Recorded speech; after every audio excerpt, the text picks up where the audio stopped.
अध्यक्ष मंत्री के नाते आप सबको, आप सबका मैं शीश उठाकर आप सबको प्रणाम करता हूँ, सबका अभिवादन करता हूँ। आज का दिन हम सभी के लिए अत्यंत हर्ष और गौरव का क्षण। अमर उजाला जैसे प्रतिष्ठित समाचार पत्र द्वारा बुंदेलखंड की कला, संस्कृति और इतिहास को समझते हुए ऐसे काफी का लोकार्पण किया जा रहा है।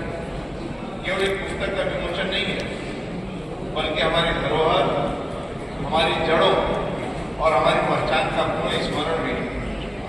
बुंदेलखंड अपनी मिट्टी की सुगंध से लेकर अपनी कला और स्थापत्य तक एक ऐसा भूभाग से जिसने भारत की आत्मा को स्वर दिया। यह वो भूमि है जहां लोक कला, शास्त्रीय कला का अद्भुत संगम देखने को मिला, जहां लोक गीतों की मधुर धुनें और वीरता की गाथाएं आज भी मिलती हैं। यह क्षेत्र है जिसमें संघर्ष, समृद्धि और सह-अस्तित्व की अनूठी गाथाएं रची। इतिहास हमें केवल अतीत की कहानियां नहीं सुनाता है, बल्कि वर्तमान में और भविष्य दिशा भी तय करता है। आज बुंदेलखंड का इतिहास हमें यह सिखाता है कि चाहे कितनी भी चुनौतियां क्यों न हो, अपनी संस्कृति और पहचान को बचाकर रखना एक सच्चा पुरुषार्थ है। आज जब हम आधुनिकता और वैश्वीकरण की तेज धारा में बढ़ रहे हैं, तब ऐसी पुस्तकें अपनी जड़ों को से जोड़ने का कार्य करती हैं। यह काफी बुक अपने आने वाली पीढ़ियों के लिए बुंदेलखंड गौरवशाली अतीत से परिचित कराएगी, बल्कि उन्हें भी बताएगी इस क्षेत्र की संस्कृति अत्यंत जीवंत और समृद्ध प्रेरणादायी। मैं उस पुस्तक के प्रकाशन के लिए अमर उजाला परिवार को हृदय से बधाई देता हूँ। आपने जिस निष्ठा और समर्पण से की धरोहर को सहेजने का प्रयास किया है, वो आप वास्तव में प्रशंसनीय। ये प्रयास केवल बुंदेलखंड नहीं, बल्कि संपूर्ण भारत की संस्कृति की चेतना को सुदृढ़ करेगा। मैं यहाँ आज जिस प्रकार के डॉक्टर और सभी लोगों का सम्मान हुआ, मैं बस यही कहना चाहूंगा आप सबसे, बाकी सब काम करते रहिए,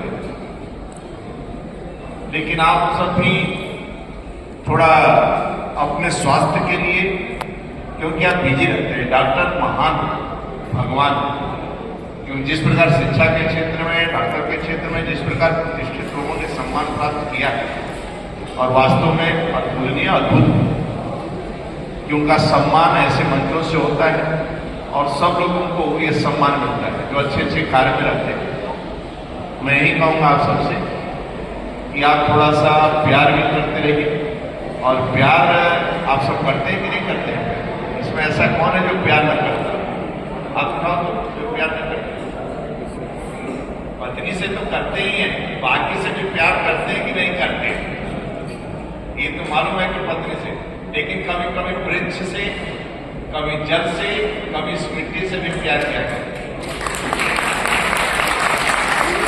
यदि अपने को स्वस्थ रखना है आपको, तो थोड़ा जल के पास बैठा करो और कहा करोगे तुम्हें गंदगी में नहीं करूंगा, और तुमसे प्यार करता हूं, बहुत प्यार करता हूं, तुमसे बातें मैं करता हूं। आपको इतना ऊर्जा मिलेगा जिसकी कल्पना नहीं करेंगे। नंगे पैर कभी पार्क में पति पत्नी बच्चे बैठ जाओ पार्क में, नंगे पैर, और मिट्टी का सुगंध और मिट्टी में पैर रहना चाहिए आपका। नंगे पैर मिट्टी को टच करता, और इससे बात करो, तुम्हें ऊर्जा का संचार होगा। जितना भी नेगेटिव है वो अपने आप धीरे धीरे समाप्त होगा, वो अपने आप खींचे। कभी वृक्ष के पास बैठकर प्यार करो, बातें करो, उससे आनंद आएगा, सुखमय जीवन में।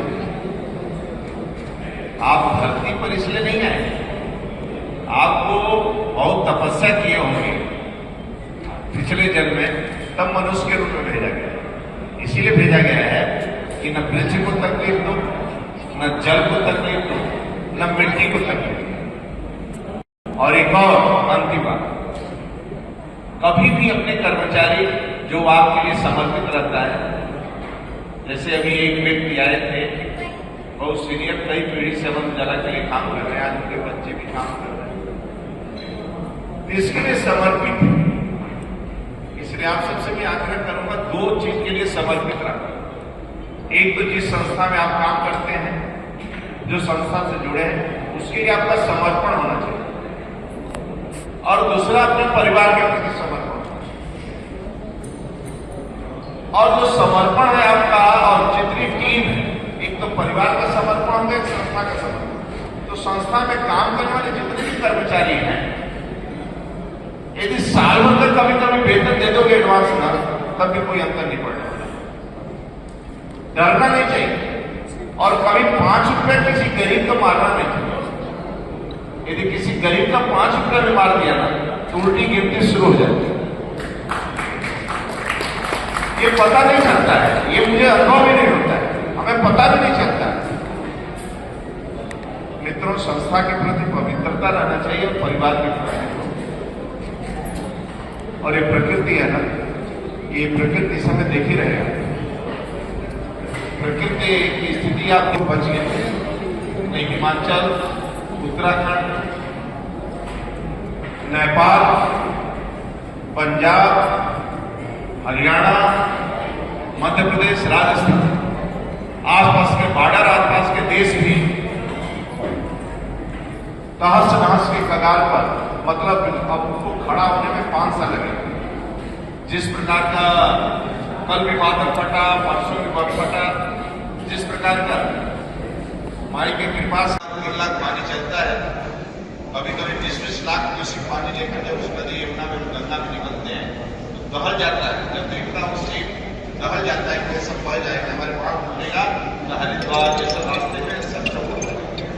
लेकिन इसलिए रोज प्रार्थना करते हैं, माँ सीधे पहुंचो, सीधे चलो, किसी का नुकसान का पूजा करना पड़ता है। इसलिए ये सब आपसे आग्रह करता मित्रों, अंतिम में सर पर बर्फ, मुंह में शक्कर, सीने में हाथ में, ठंडे दिमाग से सोचा करो, मीठा